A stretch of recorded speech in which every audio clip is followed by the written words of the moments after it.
View with Fabiano. I think overall, yeah, I played a bit carelessly near the end and got some slight pressure, which I didn't expect. I kind of just underestimated the danger, but still it was always very, very much a draw. And okay, overall, solid draw without too many problems is a good result. You had two black in a row. How do you feel about it? You managed to not to lose, and even the day before yesterday, it was good for you with the chances. Yeah, yesterday, I mean not yesterday, but the last game, I think I checked the game afterwards, and I think I played a very good game overall. There was one moment, it was a very accidental chance and very difficult, so I don't think I can kick myself too much for missing it. Of course, if someone had told me at the side of the board that black is winning in this position, then maybe I could have found it, but without knowing it's winning, it's very hard to realize. So yeah, I mean, I think the game before was quite a good one. This is the first match for you for the title. How do you feel about it? Do you manage to get over the pressure? Do you have it? No, of course there's pressure. It would be very strange if there wasn't. But I think I've adjusted to it. At the start, I was a bit unused to it, and some of the games I think my play was suffering, and now I think I'm more used to the pressure and the atmosphere of the match. So just normal tournament for you, nothing. Well, okay, it's not normal. I mean, it's a World Championship match, but I'm trying to take it as calmly as I can. Thank you. Thanks.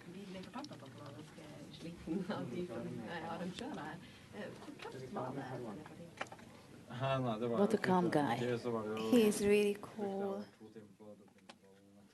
Many options for white, not easy to choose, and then I think what I played was a little too slow, and I ended up getting nothing. And then I was hoping to kind of outplay him in the ending with with knight against bishop, but don't think there was anything there.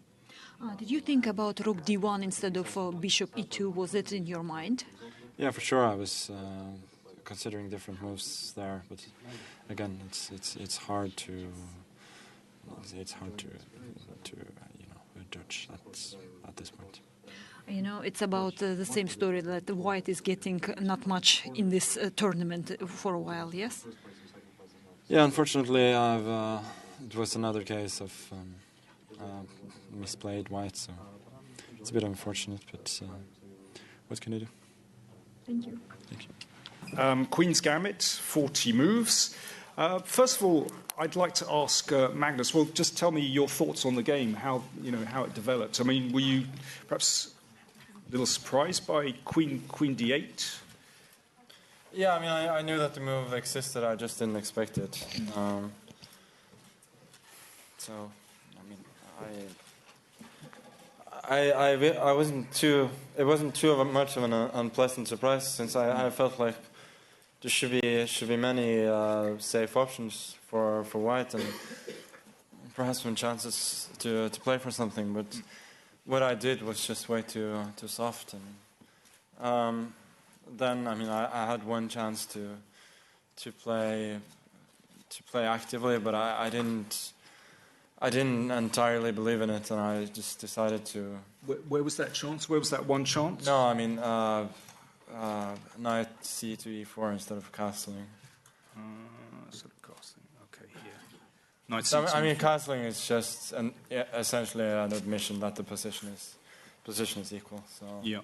Okay, so knight c4. You thought that was the. Yeah. Well, I think Fabiano mentioned it after the game, and we discussed it briefly. And yeah. I mean, I was also looking at f4, which is interesting, but probably nonsensical. So, Fabiano, what did you think after knight c4 then? Well, this is where I spend most of my time on, because I think I was burning quite a lot of time after bishop g5. And I was wondering about, because I noticed that bishop d7, queen c3 is... bishop d7, queen c3. Yeah, I mean, if white doesn't play queen c3, there's really nothing. And this forces knight e4, knight e4. It looks like black is losing a piece, but f6, queen e5, fg5. White should play bishop c4. Sorry, just a second. fg5. Yeah, fg5, bishop c4. Yeah. And then I guess I protect my... first I play rook a c8, attacking the bishop. Probably goes to b3. then I should probably protect my g-pawn with h6. White castles, and we get this position, which is rather unusual. But if white consolidates this, then it could potentially get a bit unpleasant for me. Magnus, what did you think? I mean, was this roughly how you were? Yeah, I mean, I wasn't sure about this at all. I felt that with the two bishops, there could be some tricks, but maybe I should have gone for it, because again, I knew very well that castling wouldn't give anything. Okay, I just couldn't make up my mind to go for it. Just in general, I wanted to ask about obviously the seventh draw. Is this just modern chess, or is this a function of your styles, and that's what's happening, or how do you explain the 7 draws? Okay, after the first game, the games have been pretty tight. We haven't really given many chances to one another. Yep. And yeah, there haven't been like huge mistakes or anything, so it's kind of natural that a lot of the games will end peacefully. Of course, I mean, things could have happened, yeah, like in the last game, in the first game.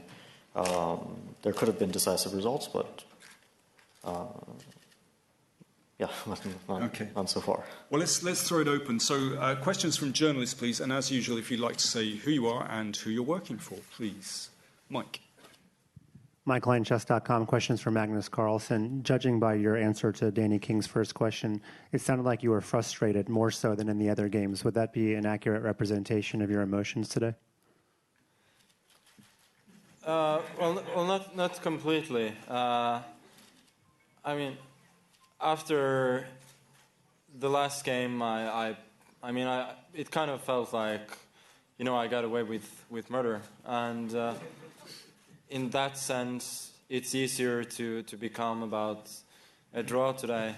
I'm not loving it, but I'm not in any sort of panic mode either. I mean, it could have been worse, and the match is still equal, and with black, it's going okay. So, I'm not at all thrilled about my play today, but. Yeah, I mean, life goes on. It's not a big deal. Okay, next question, please. Yes. Hi, Max. My name is Robert Misset from Dutch media.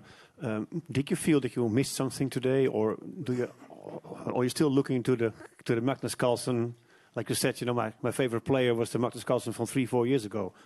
Do you think you'll find him this match?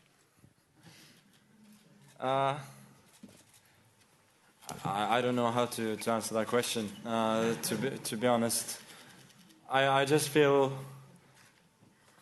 Yeah, I feel like I could possibly have gotten something today, but as I don't really know how, I just knew that there were many possibilities, but I didn't know what to go for, and I don't feel like I missed something huge. Maybe on another day, in another year, I could have found a way to put pressure, but I'm not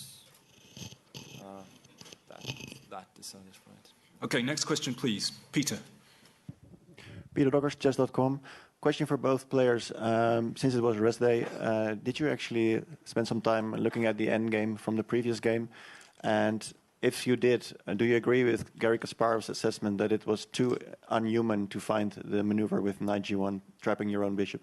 Fabiano. Knight.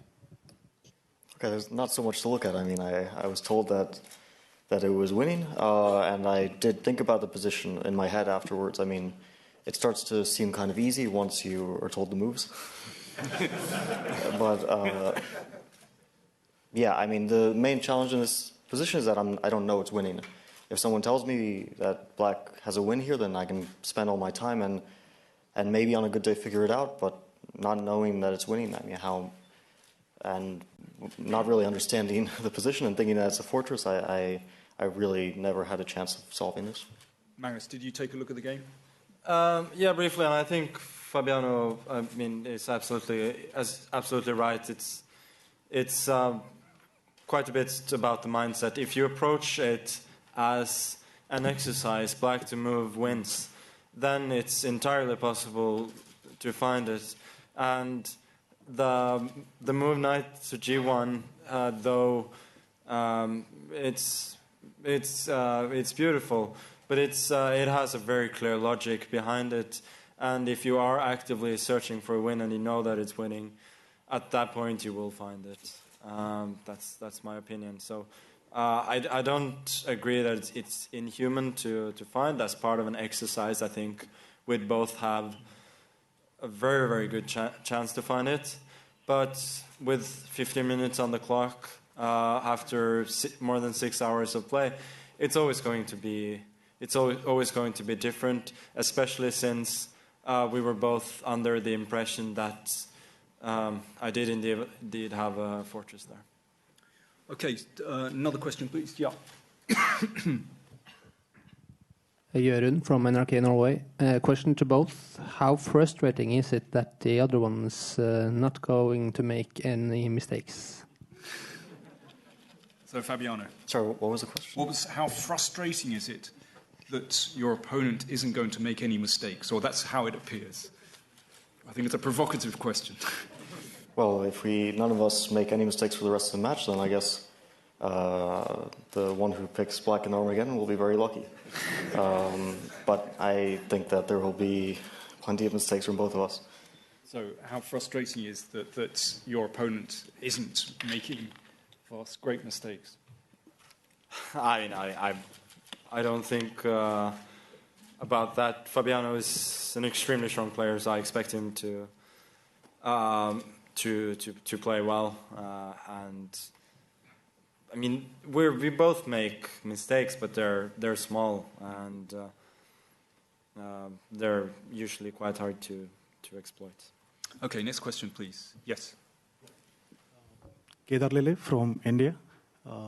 My question to the both players is, in this World Chess Championship match, black is doing okay. So what are your thoughts on that? Because that's what the feeling many people around the world are getting. The black is doing okay in this championship. Okay, Fabiano again. I mean, we've kind of tackled this issue quite a lot, actually. But yeah, I think this is asked pretty much every day. Yeah. I don't really have anything to add. Anything new to add? You know, is black the new white? I mean, even though I had a pretty solid draw today, I still was under some pressure throughout the game, and I never had winning chances. So it's not like black was ever in control of events today. Yeah, Magnus, I don't know if you have anything to add to that, or... Yeah, I agree with Fabiano. I mean, this is not the poster day for the whole black is okay. I mean, this is actually black is okay, not black is better, like it's been in many games. So I mean, I always kept like a white edge in that, which was obviously very, very, very small at best, but it was at least never you who pushed today. Okay, let's have another question here, Stefan. Yeah. Magnus, it seems. Stefan Löffler, Frankfurter Allgemeine. Magnus, it seems that you're not ready to strike. There was today this knight to e4. Do you think this is a fair idea about your play? I mean, game one, obviously, but now again today, when there were two moments when you could have played much more ambitiously. Are you not ready to strike? Think of it as a football analogy, maybe. Well, it doesn't make it any better.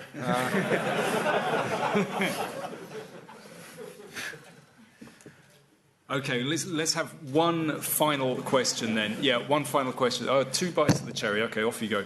Okay, Fabiano. So you hear Magnus, keep us telling us that he's not playing that well. He's not that happy with his game. Is this finally your moment to knock him down?